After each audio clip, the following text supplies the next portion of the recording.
Hola, Quinto, buen día, ¿cómo están? Hoy vamos a hacer un breve repaso de lo que estuvimos viendo esta semana en Ciencias Sociales. Lo primero es que estuvimos hablando el lunes de recursos naturales. No sé si se acordarán, si entendieron lo que significa, pero ya la palabra natural nos dice que viene directamente de la naturaleza, o sea que no está transformado por el ser humano. Habíamos dicho que pueden ser el agua de los mares, de los ríos, de las cataratas, el suelo, donde se utiliza para la agricultura, para sembrar, directamente nos viene de la naturaleza. También la vegetación, por ejemplo, las semillas que después se transforman en aceites, o el trigo que después se transforma para hacer pan. No sé si alguna vez hicieron pan, pero bueno, viene del trigo. O por ejemplo la lana para hacer un suéter. Todos los recursos naturales vienen, no es que viene el suéter de la nada, sino que siempre tienen un elemento de un recurso natural que es transformado para llevarse a cabo, por ejemplo, una semilla para hacer aceite y vender. Después estuvimos viendo que estos recursos naturales se emplean en las actividades económicas, que el mismo recurso natural pasa a ser una materia prima, que vendría a ser lo mismo. La materia prima habíamos dicho que es un elemento natural que no es modificado por el ser humano y que luego va a pasar un tipo de transformaciones, modificaciones con ayuda de herramientas, máquinas, para llegar a ser un producto final. Yo les había dado el ejemplo, del trigo, que pasa por una serie de modificaciones para llegar a ser pan, y llegamos a la panadería y está el pan. Pero no es que el panadero se levantó y sacó pan de la nada. Y habíamos dicho que las actividades económicas se realizan por la población adulta de un país, es decir, a partir de mayores de 18 años. Las actividades económicas principalmente se caracterizan por una fuente de trabajo, necesitan de un insumo y de un capital. Ahora voy a explicar esto.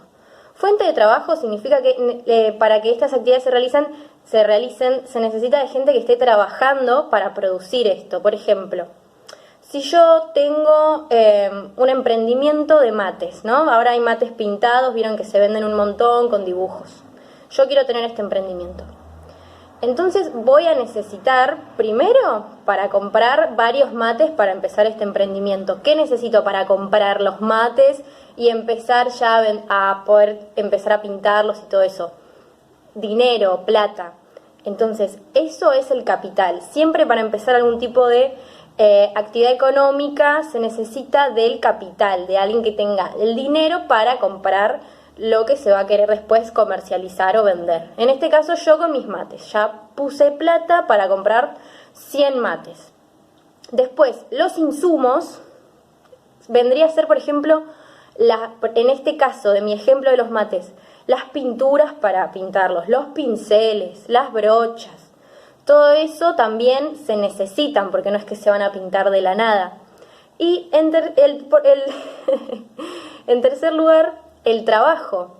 En este caso, si yo estoy sola, trabajo sola, pero si son muchos mates, por ejemplo 100 mates, podría contratar a 2 personas para que trabajen conmigo. ¿Y yo a cambio qué les doy? ¿Un mate? No. El trabajo siempre se paga con dinero. Y bueno, por último vamos a ver que las actividades económicas se dividen en 3 sectores. El primer sector se llama sector primario. En este sector se extraen directamente los recursos naturales, o sea, la materia prima. Por ejemplo, vamos a poner el ejemplo de, siempre vamos a usar el trigo porque me parece que es el más fácil. Se extrae el trigo, ¿no? Directamente del suelo, se lo sembró y ya está. Tenemos el trigo como recurso natural. ¿Qué pasa? Queremos hacer pan, queremos venderlo en las panaderías. Con el trigo solo no nos alcanza. Entonces, en el sector primario son actividades vinculadas con el aprovechamiento de la naturaleza, ¿sí? Por ejemplo, tenemos el trigo o tenemos semillas, queremos hacer aceite, pero hasta ahora tenemos solamente la semilla que viene directamente de la naturaleza. Después está el sector secundario, que es el que transforma la materia prima del primer sector que dijimos, por ejemplo, tenemos el trigo solo, las semillas donde se extrajeron.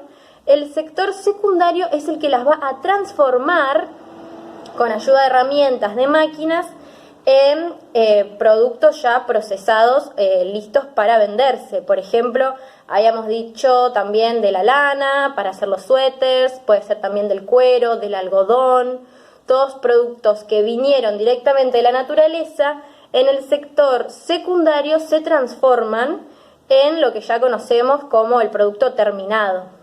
Y en el sector terciario, lo que se utiliza, o sea, estas actividades que se utilizan son actividades de servicio. ¿Qué quiere decir servicio? Servicio a la población, que les van a ayudar, que la población necesita. Por ejemplo, los choferes de colectivo, necesitamos choferes de colectivo para movernos de un lugar a otro, o la gente que maneja un tren, un subte, las mismas docentes, o sea, en la educación, la gente que se especializa en dar clases, o los médicos, enfermeros, peluqueros, lo que se les ocurra, comerciantes de un negocio. Por ejemplo, si yo ahora quiero abrir un negocio de mates, también entra en la actividad terciaria porque es un servicio hacia la comunidad, hacia la población de una sociedad. ¿Se entiende? Entonces, en las actividades económicas está el sector primario, se extraen directamente los recursos de la naturaleza, los elementos. En el sector secundario se transforman por el ser humano con ayuda de máquinas, herramientas, y en el sector terciario participan los miembros de una comunidad. Por ejemplo, si mi papá es taxista, ayuda a que la gente se mueva de un lugar a otro. Si mi mamá es dentista, entra dentro de trabajadores de la salud para que no nos duelan las muelas y todo eso. Si yo tengo un comercio, puedo vender lo que se hizo en el sector secundario, lo que se transformó, lo vendo yo hacia cualquiera que esté interesado en comprarlo, ¿sí? Y estos tres sectores no están aislados, se relacionan entre sí para que desde el sector primario, desde la semilla que pasa en el sector primario, que se transforma en el sector secundario para hacer un aceite, y que en el sector terciario llega a los comercios, a los vendedores, para que puedan vender este producto. Siempre estos sectores están relacionados entre sí y se llama esto circuito productivo, ¿sí? La relación de todos los sectores de las actividades económicas para que un producto llegue desde su lugar de origen hasta los consumidores. Eso es todo por hoy. Un beso. Y por último vamos a ver que las actividades económicas se dividen en tres sectores. El primer sector se llama sector primario. En este sector se extraen directamente los recursos naturales, o sea, la materia prima. Por ejemplo, vamos a poner el ejemplo de, siempre vamos a usar el trigo porque me parece que es el más fácil. Se extrae el trigo, ¿no? Directamente del suelo, se lo sembró y ya está. Tenemos el trigo como recurso natural. ¿Qué pasa? Queremos hacer pan, queremos venderlo en las panaderías. Con el trigo solo no nos alcanza. Entonces, en el sector primario son actividades vinculadas con el aprovechamiento de la naturaleza, ¿sí? Por ejemplo, tenemos el trigo o tenemos semillas, queremos hacer aceite, pero hasta ahora tenemos solamente la semilla que viene directamente de la naturaleza. Después está el sector secundario, que es el que transforma la materia